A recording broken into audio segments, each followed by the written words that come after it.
오늘 이렇게 과일도 이렇게 장식하고 꽃꽂이도 예쁘게 했는데요. 이 귤나무가 진짜일까요, 가짜일까요? 예, 진짜입니다. 대단하죠. 이렇게 화분에서 이렇게 많은 귤이 열리니 참 대단한 일입니다. 우리 오늘은 특별히 우리가 그동안 교회 잘 나오지 못했던 가족들을 초청해서 하나님께 감사 예배를 드리려고 준비를 했는데요. 오랜만에 오신 분들을 진심으로 환영합니다. 우리 옆 사람과 인사하시겠습니다. 잘 오셨습니다. 네, 축복합니다. 사랑합니다.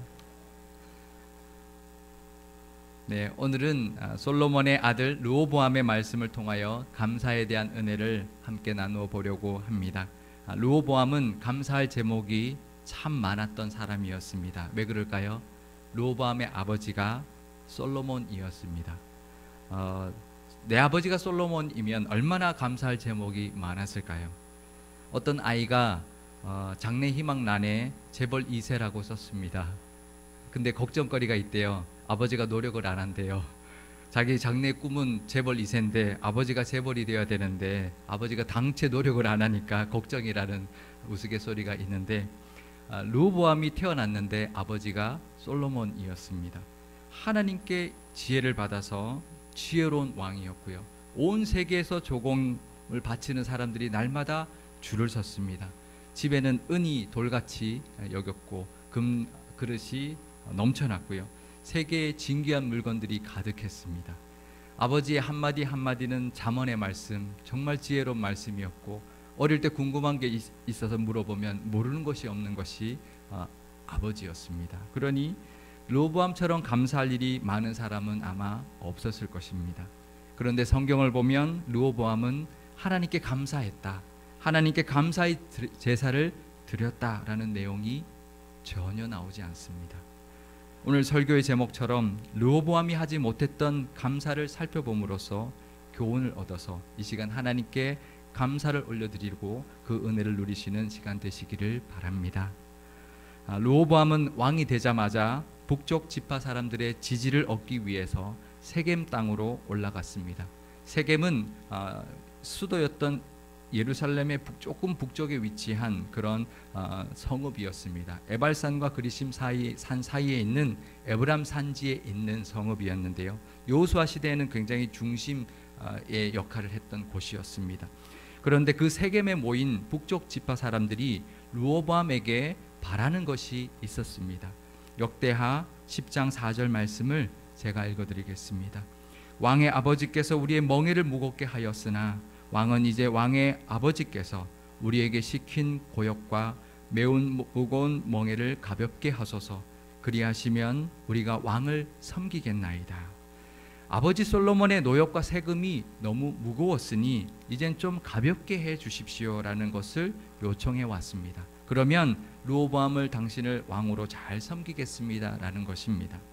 이런 백성들의 요구가 그 왕의, 새로 된 왕의 그 권위에 도전하는 것이었을까요?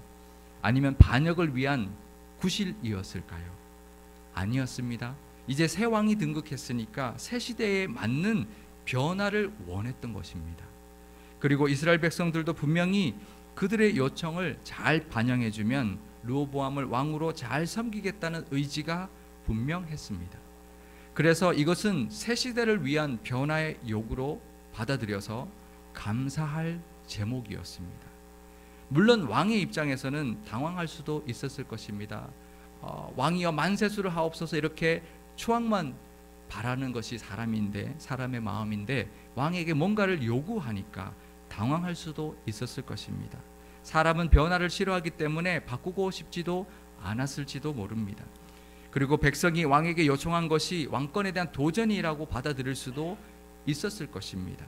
하지만 이제 새 시대가 되었으니 새로움에 대한 요구가 있구나, 새로움에 대한 어떤 감사로 받았어야 했습니다. 그런데 르호보암은 그 변화에 대한 요구를 감사함으로 받지 못했습니다. 그래서 르호보암은 두 부류의 사람들에게 조언을 구했는데요. 한 부류는 아버지 솔로몬의 신하들이었습니다. 솔로몬을 도와서 나라를 지혜롭게 아주 잘 다스렸던 원로들이었습니다. 또 한 부류는 르호보암과 함께 자랐던 패기가 넘치는 젊은 신하들이었습니다. 원로들의 조언은 이것이었는데요. 역대하 10장 7절 말씀을 우리 함께 읽어보겠습니다. 그들이 대답하여 이르되 왕이 만일 이 백성을 후대하여 기쁘게 하고 선한 말을 하시면 그들이 영원히 왕의 종이 되리이다 하나. 백성들을 후대하고 기쁘게 해주고 선한 말을 해주면 그들이 왕을 영원히 섬길 것입니다. 그러니 일단 그들의 요구를 들어주라는 조언이었습니다. 그런데 젊은 신하들의 조언은 그것과 달랐습니다. 역대하 10장 11절 말씀을 제가 읽어드리겠습니다. 내 아버지가 너희에게 무거운 멍에를 매게 하였으나 이제 나는 너희의 멍에를 더욱 무겁게 할지라. 내 아버지는 가죽 채찍으로 너희를 치셨으나 나는 정갈 채찍으로 하리라 하소서 하더라.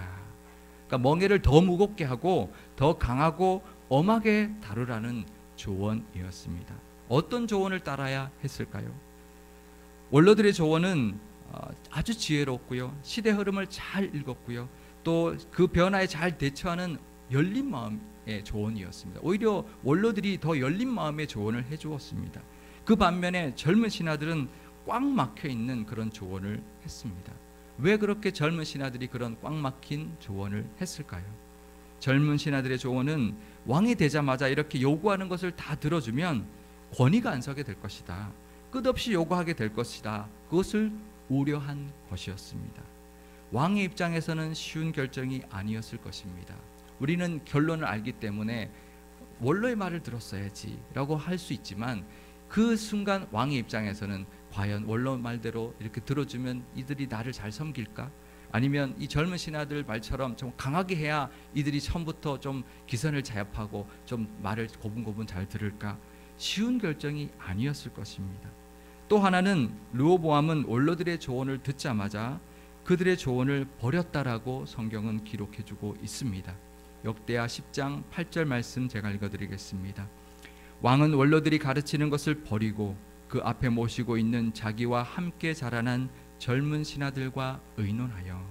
이것은 르호보암이 원하는 답이 아니었습니다. 원로들이 한 조언은 르호보암이 원하는 답이 아니었기 때문이었습니다. 그래서 그 답을, 그 원로들의 그 말을 듣자마자 그것을 버려버리고요, 젊은 신하들과 의논했던 것입니다. 두 사람의 의견을 듣고 판단한 것이 아니라 원로들의 말을 듣자마자 버려버렸다는 것은 이미 자기가 답을 가지고 있었다는 것입니다. 그것을 잘 알았던 함께 자란 젊은 신하들은 그 르호보암의 이 듣고 싶었던 조언을 해주었던 것이죠. 르호보암은 아버지 솔로몬에 대한 열등감이 있었습니다. 그 열등감을 달래주는 조언을 했던 것인데요, 10절을 보면 그것을 알 수 있습니다. 10절에 젊은 신하들이 이렇게 말합니다. 왕의 새끼손가락이 솔로몬의 허리보다 굵으니. 말이 안 되는 것입니다. 왕의 새끼손가락이 솔로몬의 허리보다 굵을 수가 있나요? 이 표현도 말이 안 되고 사실도 아닙니다. 오히려 반대해야지 맞는 말입니다. 그런데 그 말에 르호보암은 솔깃해합니다. 그리고 르호보암은 아버지보다 더 강한 왕이 되고 싶은 그 욕구가 있었던 것입니다. 왜냐하면 열등감이 있었거든요. 아버지가 워낙 지혜롭고 위대한 왕이기 때문에 거기에 대한 열등감 때문에 나는 더 강한 왕이 되어야 되겠다라는 욕구가 있었던 것이죠. 최소한 젊은 신하들은 그런 그 르호보암의 마음을 잘 이해하고 있었습니다.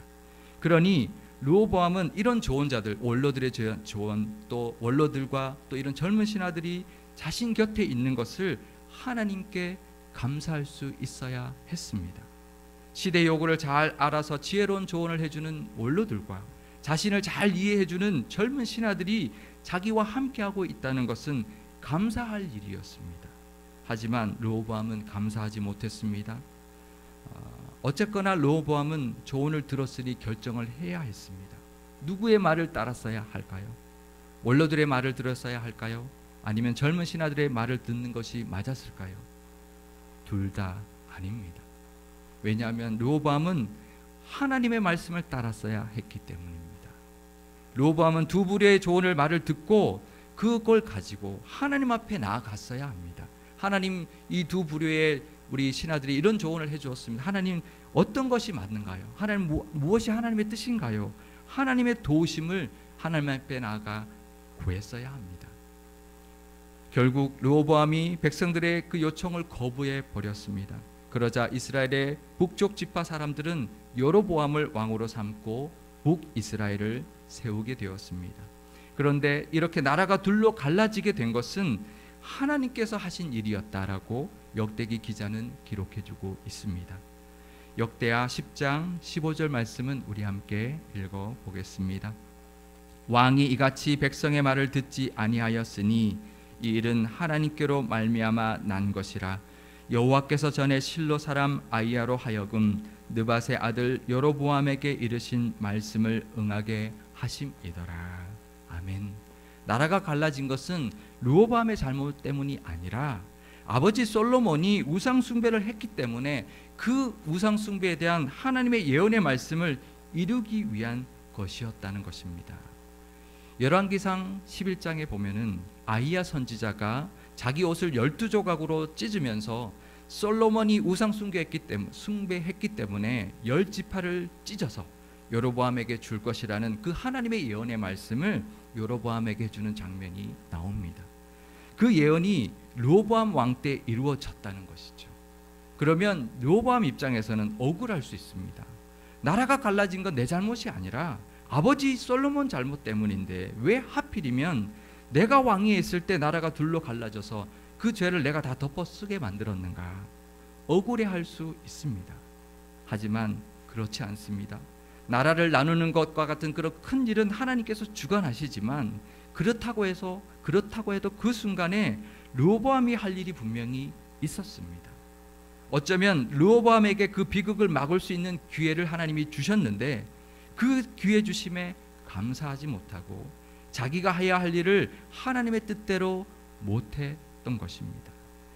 만약 르호보암이 하나님께 나아가 아버지 솔로몬의 그 우상 숭배의 죄를 통회하고 솔로몬이 세웠던 그 모든 우상과 산당들을 철폐하는 그런 종교 개혁을 단행하면서 하나님께 간절히 부르짖었다면 어떻게 되었을까요?